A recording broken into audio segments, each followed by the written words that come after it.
Hey guys, so it's me, Nat. I am jumping into what is the first video that I recorded of this world here. However, it's going to be the second video where I kind of just like backtrack a bit just because there was a bit of a change in direction.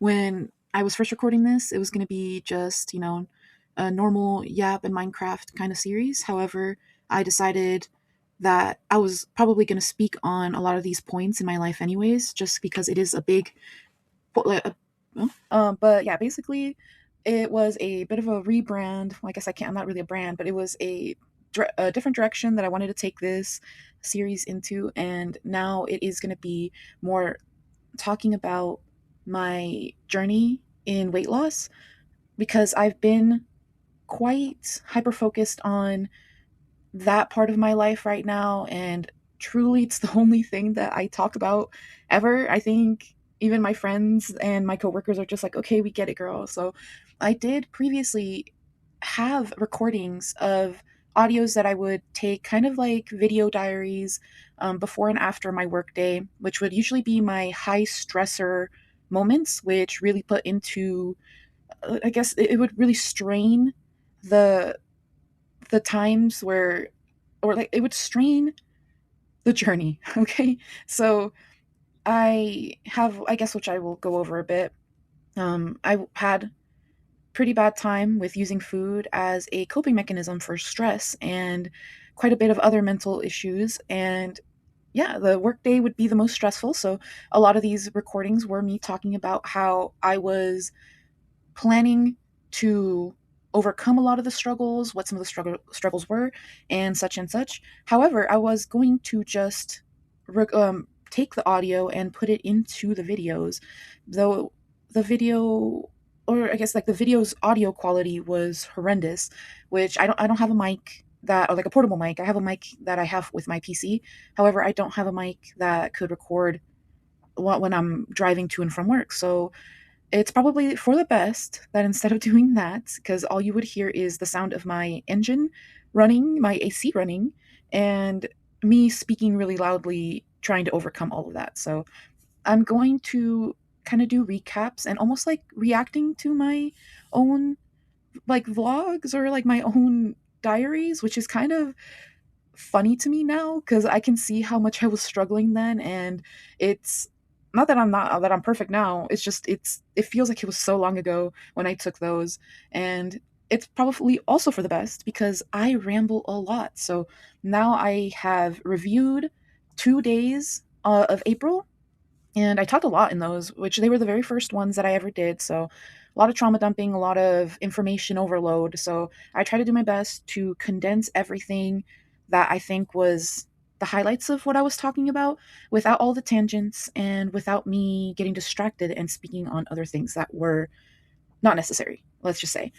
So I think it'd be also really interesting to put in what my stats were at the time of the recordings. So this first recording that I ever did was April 1st, and it is, I believe it was like after getting off of work on April 1st. So that's kind of where I picked up.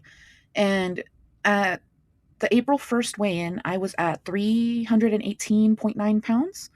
And my schedule would kind of, at least my food schedule at that time, or my, I guess my, just my normal routine at that time was, I was doing morning walks at that time, and I was also eating breakfast at about 1 to 1:30 p.m., lunch at around 7 to 8 p.m., and then dinner around 2 a.m., just because I do work nights. And there was about like 2 to 3 snacks scattered in between there, still at a 2,300 calorie goal. And I think I'll put in, if I can remember, the exact protein, fat, and carbs that I was trying to hit.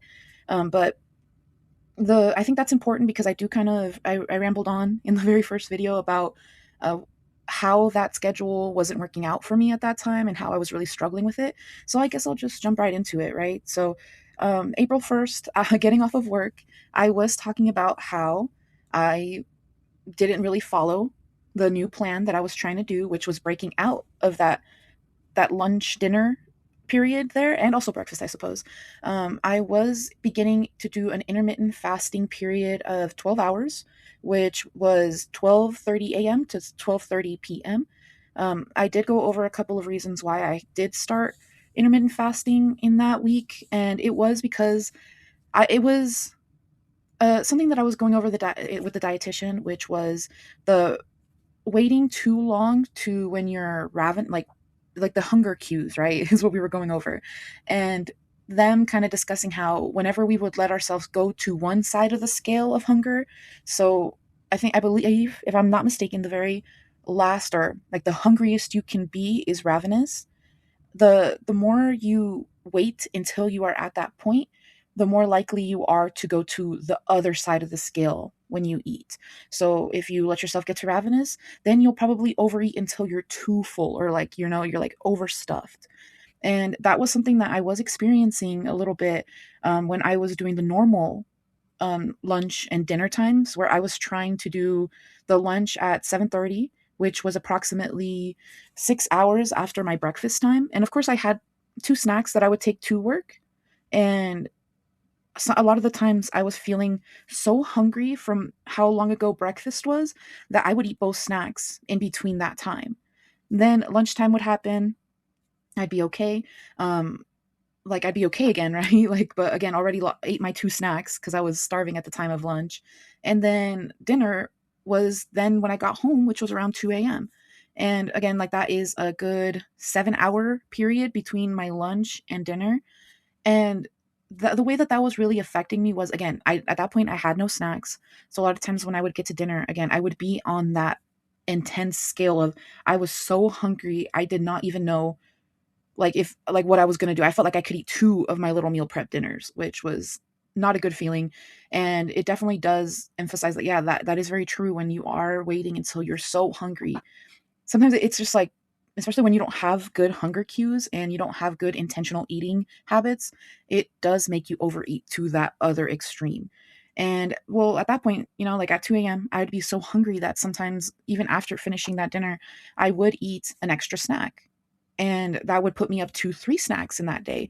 And a lot of times, like, it would be me teetering on like like 2,300 plus or 2,400, just because I was so hungry, even after my meal prep, that I felt like I needed to eat something else. And I did go over that, like that I did speak to the dietitian at the time about starting intermittent fasting due to this reason. And she also brought up, like, well, when you're eating, how long does it take you to eat that meal, right? And I was kind of like, I don't know, like 5 minutes. And I've never seen someone so shocked in their lives, right? And I was like, well, what's up? Like, well, what's up? And now I know that that is extremely ridiculous, to be able to eat an entire meal in 5 minutes. I was not breathing, I don't think, while I was eating that, like the meals. And that's not just on that one occasion or those occasions. I started realizing that I was eating my meals, all of my meals, extremely fast. And the dietitian did suggest a lot of different things, which was, of course, like making sure you're not watching TV while you're eating. Um, that's a hard habit to break for me. I'm not gonna lie. I do enjoy watching stuff when I am eating. So I did slowly start to implement other things as well, which was like putting your utensils down in between bites, making sure that you chew food like 20 to 30 times. I'm still working on a lot of those, but I do feel like I now have a bit of a pace, a slower pace when I eat, that I just naturally had to work on, like by being intentional with like implementing those habits every time I was able to. Like the dietitian was great. She would recommend doing like, oh, try it, just doing it on breakfast time. Just intentionally doing it at one meal every day until it feels like, until it feels like the normal. And then it's true, like as I've been going through now, that stuff definitely something that's improved. However, on April 1st, I was still very much struggling with that. And it was a bit of an adjustment. And I also was experiencing a lot of issues with sleep due to that site, like that scheduling, which is crazy to think about. And I did discuss that in the video, where because I was eating like a pretty hefty meal, I don't know why that ended up happening, but I know in that week I had a meal that was pretty protein heavy, fat heavy, and it definitely felt like a rock in your stomach when you were, like about to go to sleep in an hour or two. And I would also do nightly workouts. In this time, I would do cardios, and I would try to do pretty long cardio sessions, about 45-minute walk at home type videos. And I think the combo of doing a pretty high intensity workout with a pretty heavy dinner caused a lot of stomach aches when I was trying to sleep, a bit of indigestion, and it was just not good. So I decided, you know what, like I need some way to adjust my scheduling. And what I ended up going with at that time was a shift, right? So I did want to still start breakfast at 12:30 at that time, just because I had it in my head that I had to eat the second I woke up. It's a little bit different now that I'm trying to implement, but at that time, what I ended up doing, and which I still do to this day, which I do like, is that I took my lunch and my dinner to work. So I meal prepped like a lunch and a dinner. I brought both to work. Then I would have my breakfast at around the same time. So I think I actually did go a little higher out. So I did 1 to 1:30, which actually I should have mentioned that before. It was at 12:30. Then I switched it to 1 to 1:30, just depending on how fast it got. It took me to get up, and so it was around that range. Then I would eat my lunch just as soon as I felt hungry. Like I was starting to practice also at that time, like learning what my hunger cues were. It was a bit of a tough time back then where when you eat constantly, even when you're not hungry and when you're bored, and just because it's there, and just what all of the bad things that I was doing before, you never actually learn what hunger feels like and learn what fullness feels like, especially. So at that time, I was trying to, like, again, learn the hunger cues. It was in its very beginning stages at that time. I feel like May is when I really started to get really good at least starting to recognize the signs. I'm still no expert. Sometimes it's still really hard for me. But at this time, it was like non-existence. I had very little hunger cues. So I still took 2 snacks to work. So the snacks, I'm not gonna lie, they were eaten pretty automatically, and I do mention that in the next video from the next day, but I'll go into that a little bit more there.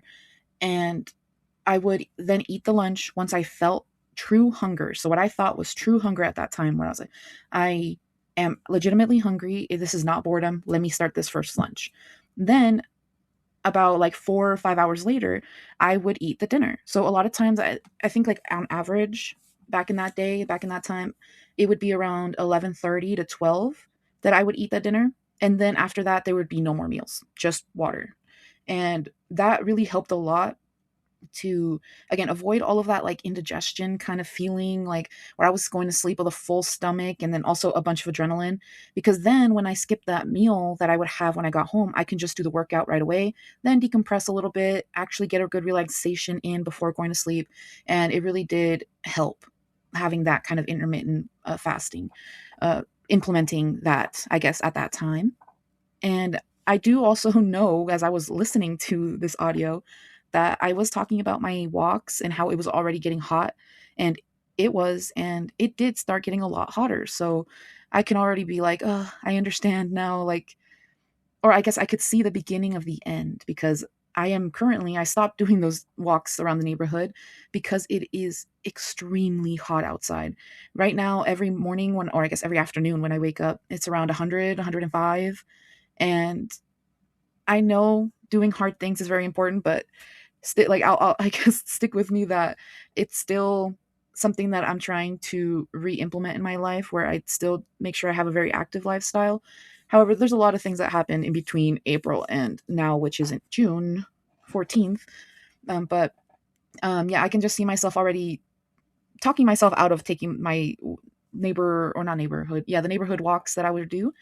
And but it did at that time just mean more at home cardio videos, which I did mention I was liking at that time. Let's see, what else do we got here? So, yes, so okay, actually, I think that was it for that night. I think that one was a really short one after work. But the next morning, I did talk about that I was realizing again that my hunger cues weren't working really well, because I was eating a lot of snacks at work without really being hungry.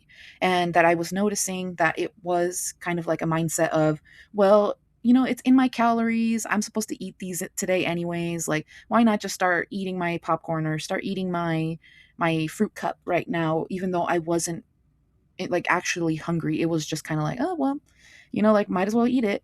And even then I was having that foresight of, if I were instead waiting until I was truly feeling like a bit of hunger signals and it was actually my body needing it, that I would probably have cut out a lot of those snacks and not even eaten them, or eaten them like I guess like not eaten as many, and it could have led to even bigger calorie deficits like throughout that time. However, we're all on a journey, right? So it was a tough thing that I was starting to realize, where I wasn't allowing myself to, again, just like be cognizant of, am I hungry right now or am I bored? And it's something that I still do to this day, where I'll get up, I'll go to our little mini fridge at work, and I'll look in that fridge and see my snacks. And instead of just immediately grabbing it and just going to my desk, I will have a conversation with myself, sometimes out loud, and not, it'll probably annoys my coworker that she's there sometimes. And I will be like, am I hungry or am I bored? And then I'll kind of answer myself a little bit. And then if I'm like, I'm bored, okay, then I'll go and I'll go back to my desk. Or I will, like, I don't know, I would do like I would have a little conversation with my coworker just to get my mind off of that like initial craving, or like that initial want to eat something just out of boredom. And it's been very helpful. There have been days where now I'll be like, oh, I still have a whole snack here, I'll leave it here for tomorrow. And it's something that I think with more practice it'll definitely be better, because sometimes I do, if I have the snack at my desk, which I now do not do, it will be eaten with no thought whatsoever. And that was something that I mentioned in the video as well, where I was like, sometimes I will just suddenly realize I'm eating the snack, and there was absolutely zero conscious like decision making or anything. It was just, I saw it and I start like munching and snacking on it. So and this second video, which got real let's see, let me adjust real quick so I can edit out this little part. um or actually, let me take a little pause here. All right, so to get into the second video, it she got a little intense. All right, that's all I'll say. um it was a bit of a longer video. I believe the first one was around 16 minutes. Second one was more like 32 minutes, and that's just because I had a little bit more traffic to get from my house to work than at 2 a.m. when I was getting from work to home. So I think that's just probably why it doubled in time. But basically, second video, I did try to not just talk about the day, because of course I didn't have a day yet, right? It was the beginning of my day. So I went into a little bit more about how the dietitian was helping me out and how much I was really enjoying working with them. I brought up again, the previous video was the intentional eating habits, making sure I can slow down and eat my meals slower, and then also understanding the hunger cues. I went over a little bit more about how the dietitian helped me with actually balancing the meals, just like offering healthier swaps to unhealthier choices that I was making at the time. So I think like back then I would have three, okay, that's an exaggeration, I would have like two meals that would contain red meat, and the dietitian was just kind of like, let's reduce the amount of red meat you eat to maybe just once a week, or like one meal a week. And now I actually don't eat a whole lot of red meat. I switched to ground turkey instead. I am still not 100% sure what like how it's different. I just know, hey, it tastes the same to me, and apparently ground turkey is cheaper. Is it cheaper? I don't know. It's either that it's cheaper or it's less calories, it's less bad somehow, but it was a recommendation that I did take to heart, and I do now use a lot less red meat, and I switched to that turkey. And then also other things like where she's like, you eat the same carbs every time, which was just like frozen rice or potato. And I was like, yeah, period, because that's what I like.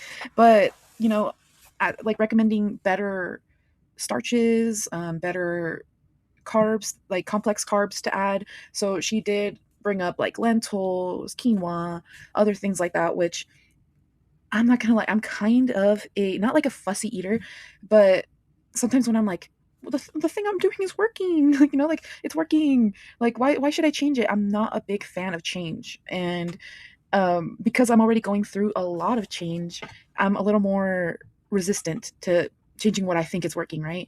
But eventually I did make some of these changes, and that's just because I know myself and I know that what they're recommending is important. So I was like, you know what? Let me look into it. Like, I was like, first, let me assimilate to the idea of change. Okay. I was like, I'm going to go in, I'm going to look at videos of how to cook quinoa and how to cook all of these other swaps that she was mentioning and seeing, is this something that's feasible to me? Are these like something that I would eat and not just buy a whole load of and then never make and never eat because I hate it?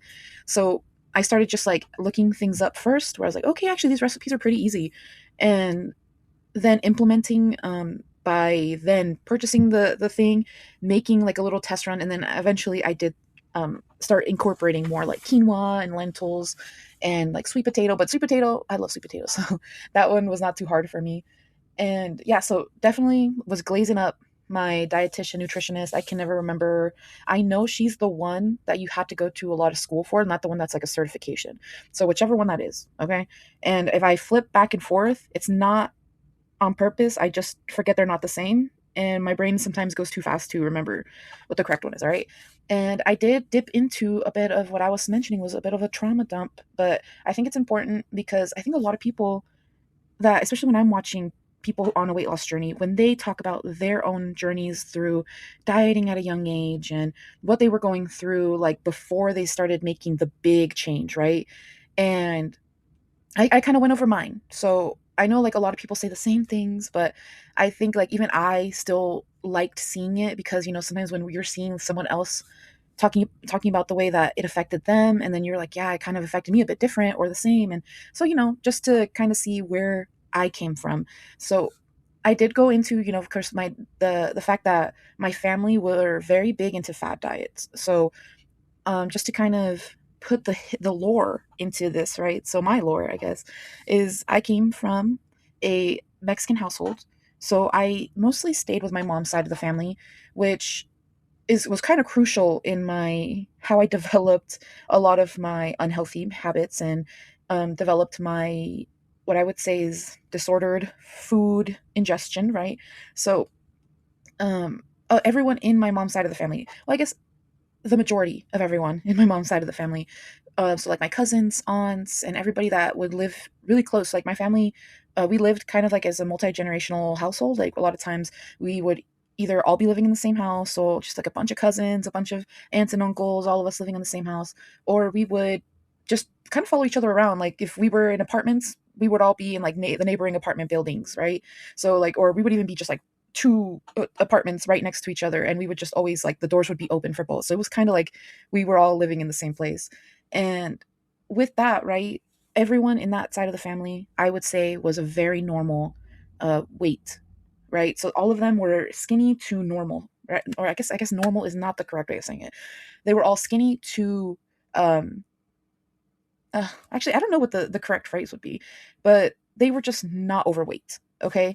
And that has changed slightly, but I think that's, everybody is kind of getting overweight in America. So, but back in that time, um, they were all very small compared to me, and small in height and weight. So most of my family, like I said, it's a Mexican household. A lot of them were very small. Like I think my tallest uncle is like 5'6", and all of my aunts and my mom, they're 5'3" or smaller. And my cousins followed that same that same structure, right? So they were all skinny and very short. So here I come, coming from my dad's genetic pool, where all of his side of the family, they're all tall and they're all a bit more overweight. Okay. And I, I don't think it's like a genetic thing that, like, oh, I was going to be chunky because my dad's side of the family's chunky. I honestly think it was just a habit learning. Yeah, like habit learning, because when I would see their eating habits, I incorporated them, and I believe that's kind of where a lot of that came from as well. And I don't truly think that it was, genetics, but the genetics that I did get, which were there, was that I did end up being tall. So that kind of goes into effect here because when I was going through living with, of course, like I said, all of these family members around, and they were all so different than me, it definitely feels like you're othered, right? Where even if they don't mean to be mean, whenever they would make comments like, "Oh, you don't look like you're part of this family," because I would be, like I was in middle school and I was like 5'8", and all of them stopped growing at like 5'2", 5'3", because like a lot of our cousins or my cousins are very different ages. I have like two cousins that were my age, and then one that was older, and then all the other ones were about like 2 or 3 years younger. So they were still all really tiny, but my aged cousins, the cousins that were my age, were all a lot smaller than me through all of our stages of life up until like maybe high school, when one of my cousins that's the same age, the guy, the male cousin, he got tall too, but I'm still taller than him now. It's just, it's not such a big difference now. And so that feeling of being othered really got to me when I would hear, of course, like these comments, these kinds of like jabs of, "Oh my God, you're getting so tall." Like, and even just like from outside forces where, like I would go to a all you can eat buffet with my family, and they'll be like, "Oh, she's 10, she's 11." And they wouldn't believe me, or they would, I guess not me, they wouldn't believe my mom. They'd be like, "Okay, that's a grown ass woman, ma'am. Okay. Like, I don't know what you're talking about." And if I have the picture, I'll try to put it in there because it wasn't, I think I was probably only 6 or 7 in the photo, but I remember when I saw it, I thought it was hilarious because I definitely look like I was a preteen, and all of my other cousins looked like they were much younger than me, even the one that's older than me. So just like kind of get that context in there of just how different I looked to all of my cousins. I'll put that in there. But like when you're already feeling so different and you get all these external and internal comments about it, it does kind of, it caused this need for validation in me to feel like I was part of the family, to feel like I was like them, right? And so where weight kind of came into that was, well, of course, like they were all skinnier than me, right? And I would hear my skinnier family members who they would always be into fat diets, right? Like I'm speaking on like the Atkins diet pills, whatever tea that like Mexican moms were drinking from Mexico, or fat like burner pills, like, just anything like that, or even just like different diets like keto, um, paleo, anything. And Herbalife, that one was a big one for in my family for a long time. And I would hear them talking about these, and then of course I had struggles um, that I think I talk about in other videos, so I'll hold off on it, but I'll just kind of go on to the the gist of it now. But then hearing about all of these dieting and how they're always trying to lose weight when I'm over here seeing what weights are you trying to lose? But of course, I now understand as an adult that everyone is going through like, I guess like what is that? Like the self-esteem issues. Everybody's dealing with some kind of like problem, not problem, some kind of thing that they're struggling with. And I definitely feel like my family, they struggled with wanting to be like skinny and presentable and, like whatever. And I've honestly, it's probably a good thing to maybe later talk to my family more about and see kind of where that came from, right? Because there's a lot of trauma that comes with being first generation immigrants, and that's what my family had to go through. And I'm sure a lot of that struggle probably carried on into what they accidentally, well, I guess not accidentally because they did it, but they did it willfully, but unaware that it was going to be traumatic to all of us. And definitely something that I, like I said, it'd be good to look into. But however, hearing all of that, and again, always wanting that validation that I am like them, I'm not, this outcast in the family, I would also try to do all of these diets. Like, if they were like, "Hey, we're going to a Herbalife meeting," I would go. I would also be in that Herbalife diet for a while, and it started to cause a lot of mental anguish, which I wasn't aware of what it was back then. I just remember feeling like slowly something was building up inside of me, right? And it was just from like that feeling of like that feeling of being someone so different and not knowing how like I felt about it, and not knowing how to speak about how I was feeling about it, because like I was already a crybaby. I was the crybaby of the family, and they would always just be like, "Oh, there she goes again," whenever I would have like an outburst or when I would get emotional. And it's something that caused a lot of harm like emotional damage in my later years. But I, of course, then started to bottle everything up. It caused what was beginning of like depression like symptoms that I now recognize. But again, like with no support and again no outlet on how to talk to somebody about this, because I didn't even know what it was, right? So how would I even know who to tell this was going on and whatever? It started to cause me to use food to cope. Like I remember I would use food to cope with a lot of these like suppressed feelings. And what started happening from, I believe it was like 11 to 12, is I would be using, food to cope with like my these emotions that I couldn't express.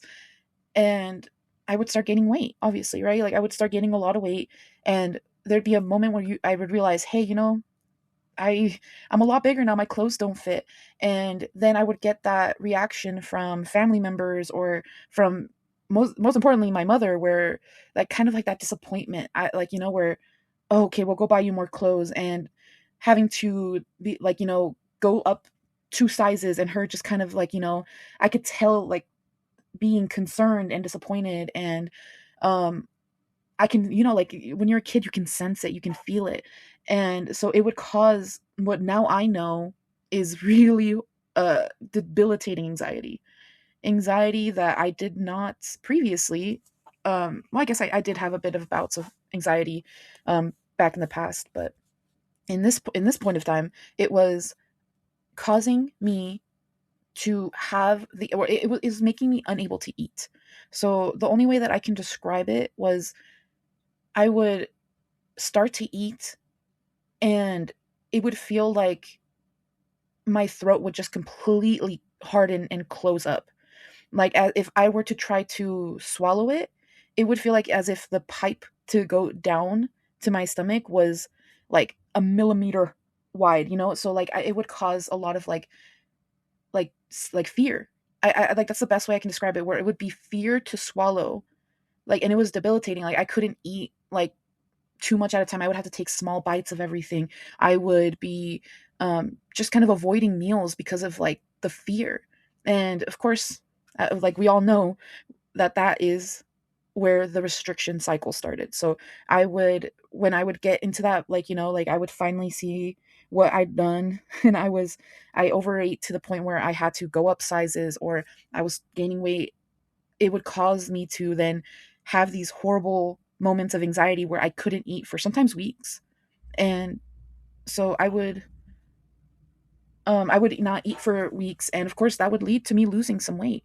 And when I would then lose, say, like 5, 10 pounds, my family would notice and they would just, be like, oh, you're looking so good. You're getting smaller. And I know they're trying to be nice, right? They're like, oh, that's good. Like you're doing great. However, in my head, I'm like, I'm miserable. I'm scared all the time. I can't eat. I don't know what this feeling is. I don't know why I'm feeling like this. I feel like I'm thinking that I have like some kind of disease or of something. And but I'm getting all this validation, which is exactly what I wanted, right? What I've always been wanting. So as I'm losing more and more weight, and they're like, I would feel better. I'm like, oh my God, I'm finally being like accepted, right? That's kind of how it felt. I know that's not what they were intending to do, but I'd be like, I finally being accepted, and the anxiety would start to lessen. It would start to lessen until I could finally, stomach eating again.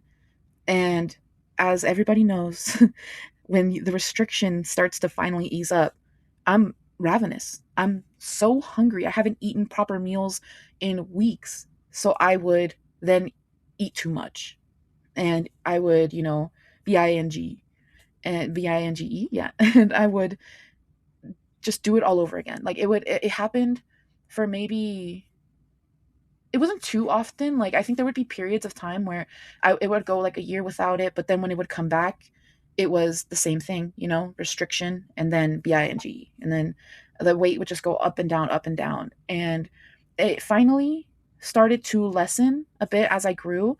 I think my weight kind of normalized through middle school to high school, and that was because I was pretty active. Like school, like I did basketball in middle school. I did yoga in high school, and then of course like PE and stuff. So all right, so start of the next day. I believe that was April 2nd, and I did not get a leaving work log. Could have just been really busy and just wanted to, but probably have like a silent car ride home. You guys ever have one of those days where it's just it absolutely knocked you straight off of your feet and you just had to take a silent ride home? Yeah, I'm pretty sure it was one of those days. But we wake up bright and early and she's not feeling good. She definitely started off well, she like kind of explains. All right, so I was at that point, April 2nd, it was a month into starting. I think is it a hormonal birth control? It's some form of birth control, which I started to basically implement into my healthcare regimen, just because I think any overweight and obese girly can say that it messes up your period pretty bad. And Natalie of the past, that was my first period, I believe, in a year, which I know that's really bad. It's bad, and she talks about it too, where it was definitely something that we were ignoring for a good hot minute because it is something that I find very, very stressful, and I do not like going to the gyno. Okay, I do not like it, and especially just because it was like another trigger of mine where I was just like, oh, I don't want to, I don't even want to think about it. Okay.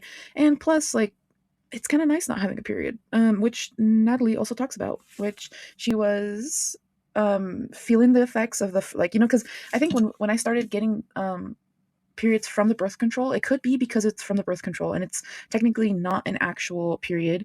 It is just a withdrawal bleed from the hormones.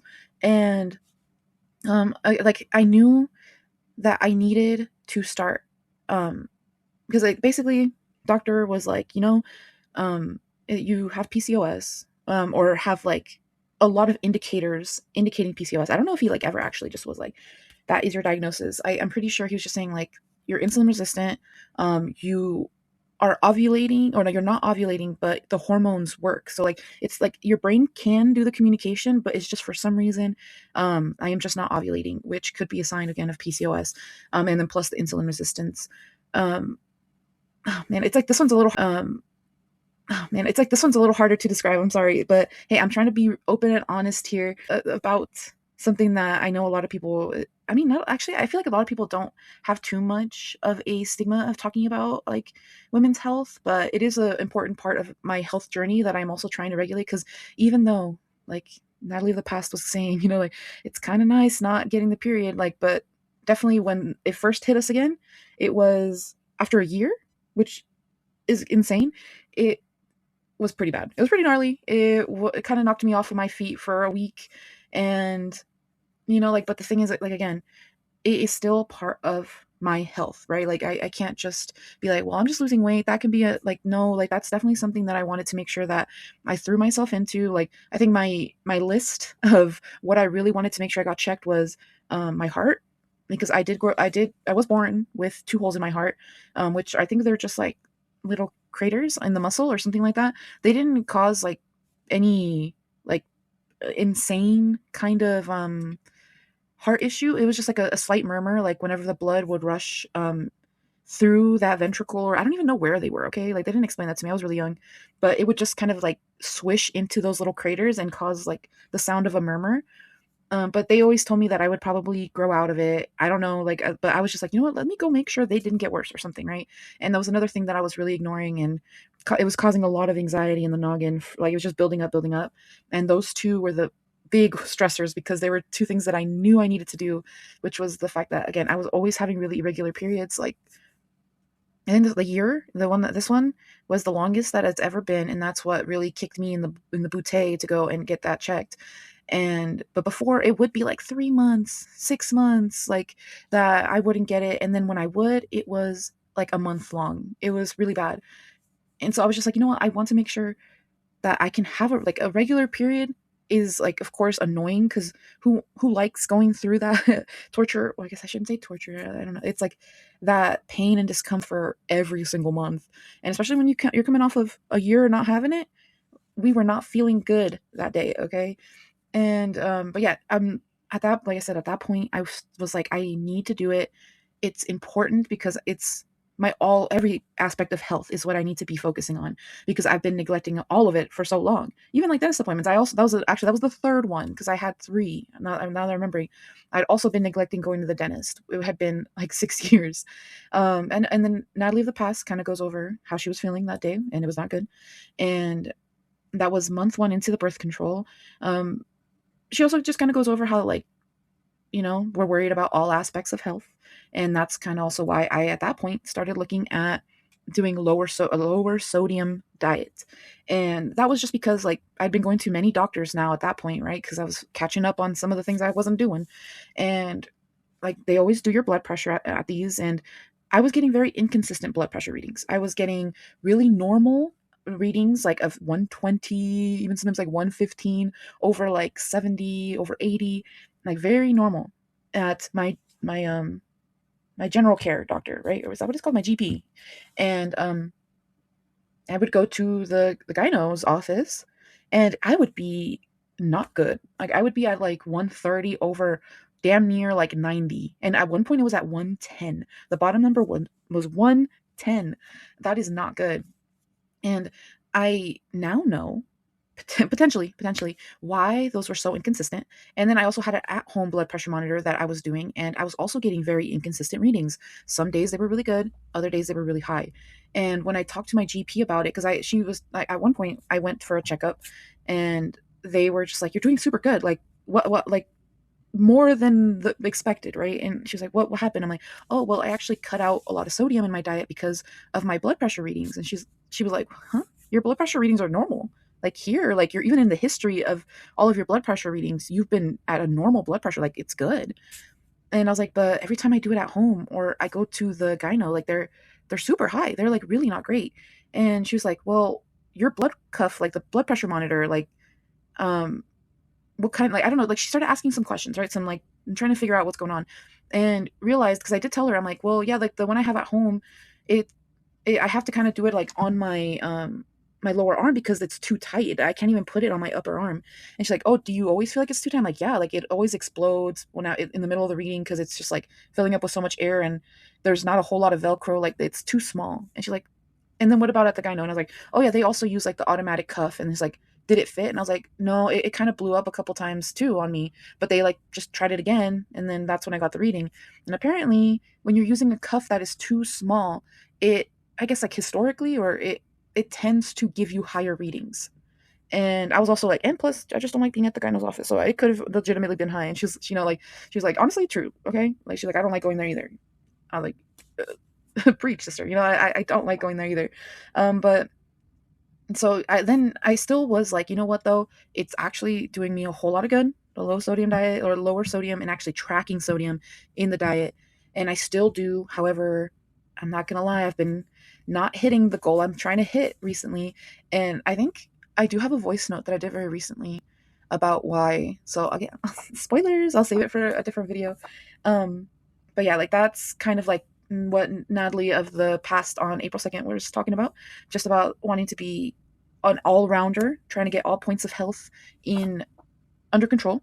And from there also, there was a kind of an awkward period in the video that even when I was listening to it while I was taking notes, I was just like, "Did the video pause? Like, what's going on?" And it was about like 5 minutes of dead silence.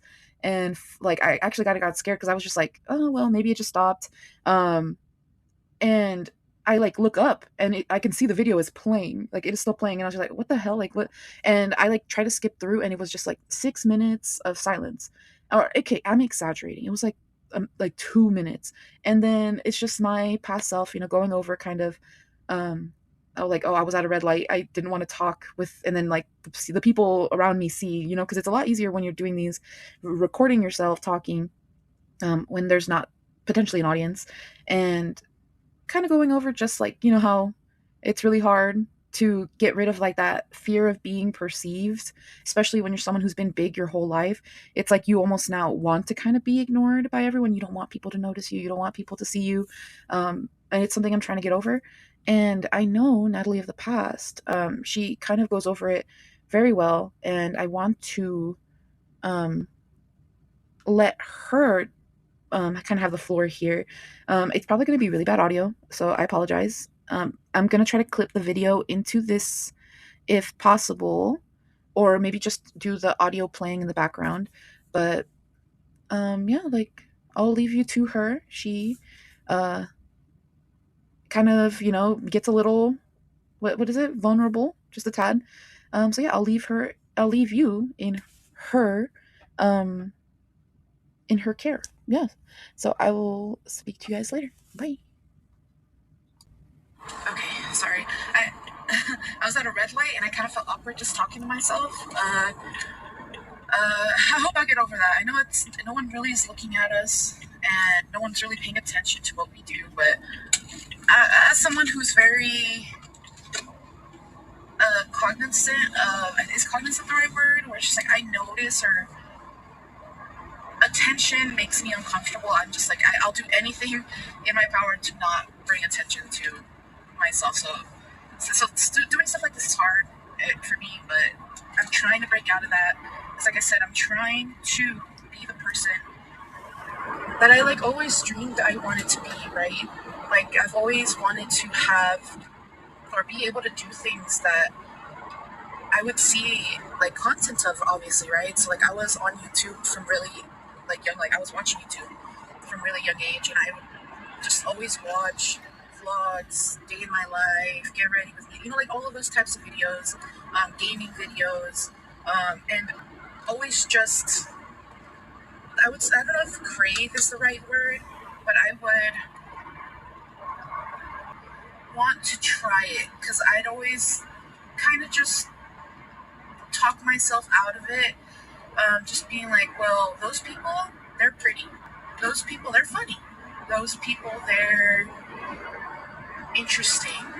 They're charismatic, and you're not any of those things. And it's really hard to break out of that, because not to say that I think I am all of those things now. It's just I'm trying to be someone who does it just because they love it, and not because, like, how can I explain it? Not because it's like, oh, well, that makes sense, right? They're a beautiful person. Of course, they're gonna be someone that vlogs their life because people are gonna want to be interested in seeing that. And honestly, I just want to be someone who does it because they love doing it, and maybe there'll be people who also enjoy seeing it, right? Because it's hard to get out of that mindset that you don't deserve to do something because of who you are. But I want to try, And I was watching, or I guess not watching, I was listening to maybe a podcast? No. It was a YouTuber, and it was about not taking up space, it was about being open to receiving, right? And for me, that was very powerful. I think I'll put it in the link. I'll make sure to put it in the description if this video ever gets created and I don't change my mind.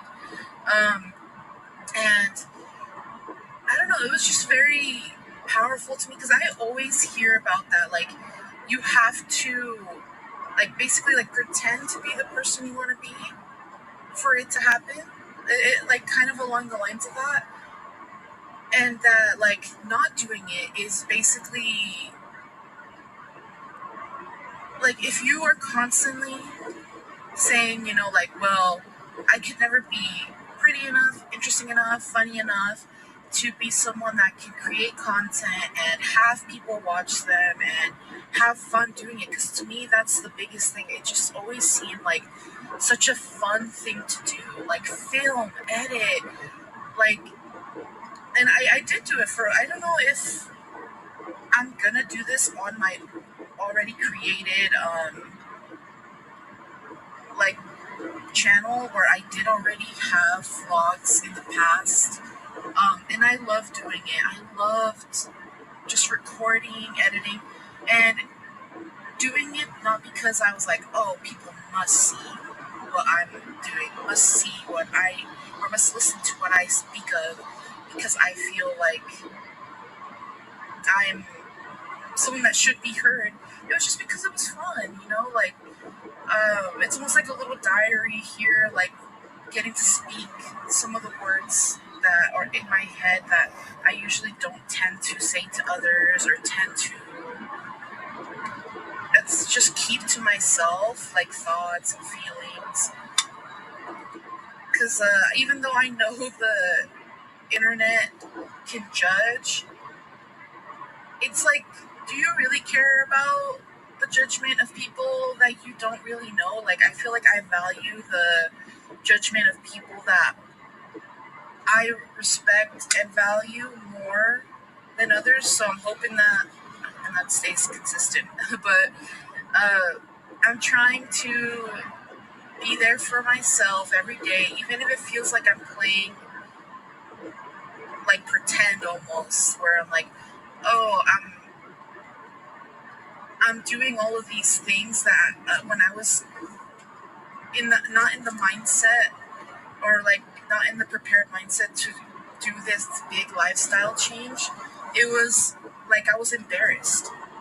I was embarrassed of pretending to be someone that's healthy and goes and works out and cares about their calories, and like, I don't know why I had this like shame of like, girl, it's embarrassing, you're so big, and everyone's just kind of laughing at like, oh, look, it's the big girl on a diet, ha, like, oh, big girl walking, trying. And that kind of fear or shame, like, it held me back for so long. But now I feel like I'm a grown ass woman, and I'm just like, why the hell? Like, I think it's very recent where I'm just like, I really do not care about the thoughts, or not thoughts, the opinions of others, or like, if they're out there judging me for walking because I'm trying to better my health, well, I don't know, that's some fucked up, like, I don't know, like, why does that bother you? Like, I think, I don't know if it's with age or just a lot of, healing within myself, like, that I've gotten to that point where I'm just like, I don't care, I'll go there. And it's not 100% perfect. I still feel very embarrassed of the thought of going to a gym and being perceived, but that's slowly chipping away as I'm like doing a little bit more what's out of my comfort zone, because in my head, the person I want to be, she's somebody who does the things she loves and has fun doing with no shame. And for like, one thing that I've always wanted to do, like I said, that I always found so fun, was doing vlogs, making content. So I need to stop letting myself down in that regard. And that's why I've began filming everything and trying. It's going to be rough and choppy at first. It's still really hard, where I try to hit record and I'm like, Natalie, who the hell fucking cares? And then I'll just be like, no, this is for me. This is for me. I want to do this. So I really hope that this isn't something that, it's just like, I don't know, this doesn't, I don't know. Like, I hope that, like, my yaps are so not coherent sometimes. And it's just because my mind tends to go every which way before it gets to a point sometimes. I don't know what that could possibly be. Oh, what's going on there? Okay. Okay.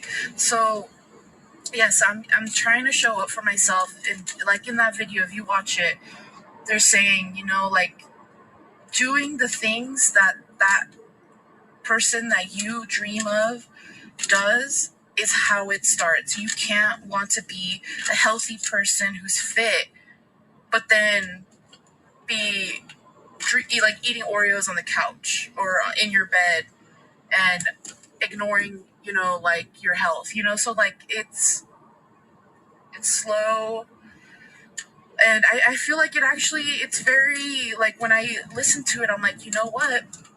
This is actually so true, because, like, I didn't even realize that that's exactly what I would do every time that, like, because, like, I don't know if I even finished this thought process last little yap session, right? Where I started this last year and I was very successful, um, going from my highest, which was a 370, about 370. I'm gonna try to look for a recorded weight, because I think I got that number from when I was donating blood, like during like COVID time, or was it like after COVID time?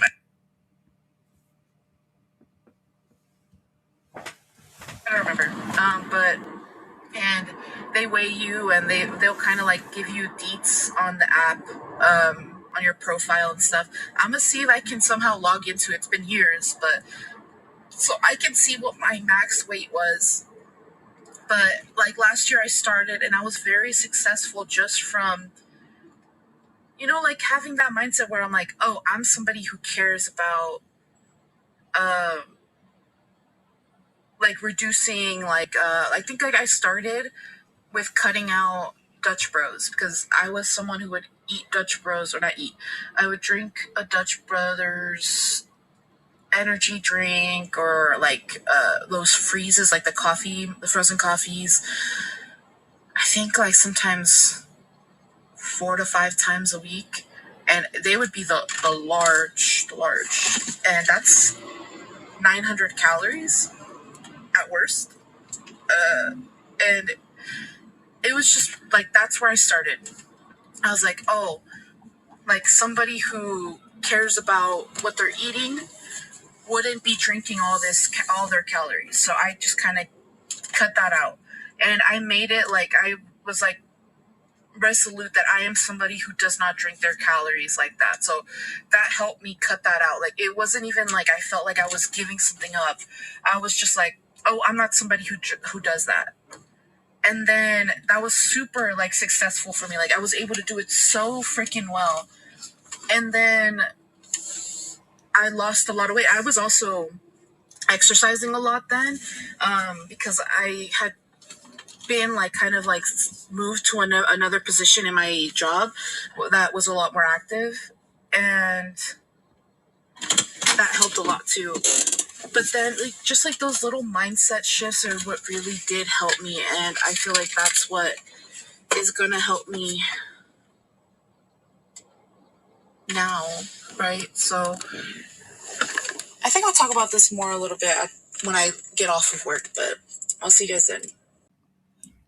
Yeah, so we did not do that. So it's me again, just to say thank you if you stuck by this long to view my beginning journalings of my weight loss journey. So yeah, like, if you liked what was going on here, I guess, like, I'm gonna be doing it for the rest of the vlogs that I did. I did a lot. So we'll see. I don't remember at all what I talked about in a lot of them. So we're all going to be surprised, and we're all going to be reacting to them together as I summarize them for you. So again, thank you so much for watching, and I'll talk to you guys